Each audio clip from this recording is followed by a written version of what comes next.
What's going on, everyone? It's the True Geordie back again, and don't answer the phone to John Carver. Just leave it. Trust us on this one. Hello? Hello, is that Ryan Taylor there? Yeah, boss. What's up? No, mate, I'm just a bit busy. 2 seconds, I'm in the chippy. Aye, plenty mushy peas, love, plenty mushy peas. I've just got to tell you, Ryan, you'll not be playing for us next season, and, good luck and all that. Anyway, is JONAS Gutierrez there? Yeah, he's there. I'll put him on the phone.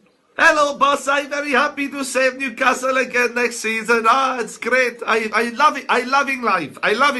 Oh, that's fantastic. Except one thing, JONAS, you'll not be here next season. I'm sorry, mate. Sammy Amy will be signing a new deal, so we'll not be needing you. I know you did a little bit for at the end of the season, but the main thing is, I'm alright. So, thanks for everything. I'll catch you later. Oh, 2 seconds. Is Sepp Blatter there? I've got something to tell him. Forget it. I'll just send him a text. So, don't answer the phone to John Carver, and definitely don't make him the manager of your football team. Now, this bloke knows he belongs nowhere near a Premier League club. He's actually stooping to the depths of doing Mike Ashley's dirty work, ringing players up over the phone and dumping them like he's a 14-year-old fucking schoolgirl. These are professional footballers who played for this club for years. Could you not bring them into the club, thank them properly, and like man to man, wish them well on their way? I mean, we were thinking maybe we're getting a bit more professional in Newcastle. Mike Ashley has actually done an interview for a change.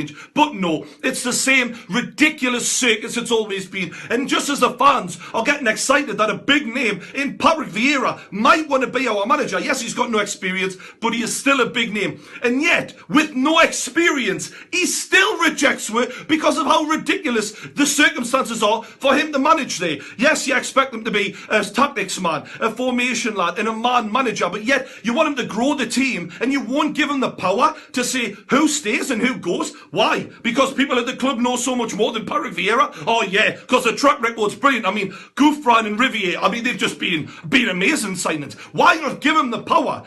Then it's all on him, all or nothing. What a ridiculous idea. And because of that, we're now left with another yes man, poor due to Steve McClaren. Now, Steve McClaren, his last 4 jobs, he's been sacked 3 of them, and then the 4th one, he had to resign before he was sacked. And the only good thing about him is John Carver's going to love him, because they're good mates. He'll keep John Carver and all the other dinosaurs. Nothing really changes at the club. But last season, he couldn't even get into the playoffs in the Championship, and that gives him the right to be Newcastle United manager. Unfucking believable. And obviously, I support the club. I'll get behind them until it's physically impossible to do so. But God almighty, it probably excites us as much as having to fucking pick which grandmother I'd want to fucking have a blowjob off. I'm not fucking interested. Look at him. He's just boring. He's just such a boring bastard. But anyway, on to the next bit of news. It's Sepp Blatter. Finally, the FBI have made him the centre of their investigation, and he has had to resign. They're coming after him like this. Bad boys, what you gonna do? What you gonna do when they come?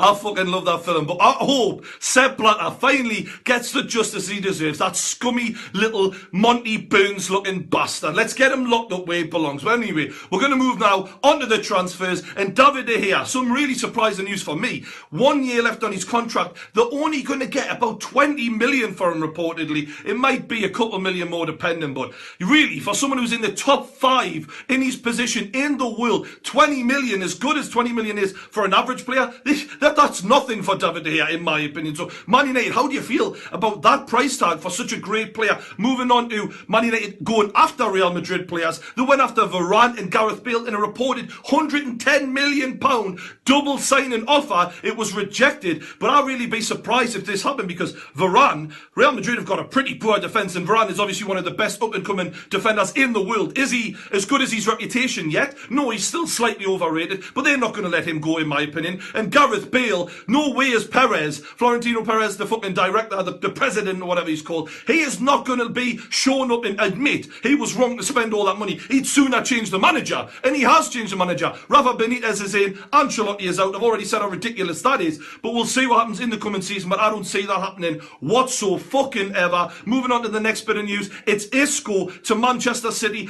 This, however, does make sense. Isco is always going to be one Galactico signing from the bench. He is very much in Di Maria's shoes, where he was when he was at the end of his Real Madrid career, and I wouldn't be surprised. Pellegrini was linked up with him at Malaga. He's going to know him. Pellegrini can put the money down, no problem, and sign him. So I wouldn't be surprised if this happens, especially with the fact that David Silva isn't getting any younger, and Isco is a very similar style of player. That would be great for the Premier League, in my opinion. Moving on to Higuain, who was reportedly going to Chelsea for 30 million, with rumours of Diego Costa wanting to go back to Atletico Madrid. I don't see either of these two happening. I could imagine Higuain at Chelsea, but I don't think Diego Costa is going anyway. There's no way Mourinho is going to let him go just yet, and there's no reason why they would spend 30 million on Higuain when they don't play two up front a lot of the time anyway. I think it's more likely that they would get someone else to shadow behind Remy and have it as the pecking order as Costa, then Remy, then this new kid. I'd be very surprised if that happened. So let us know what you think in the comments below about everything I've said in this video, and don't forget to like the video, subscribe to the True Geordie YouTube channel,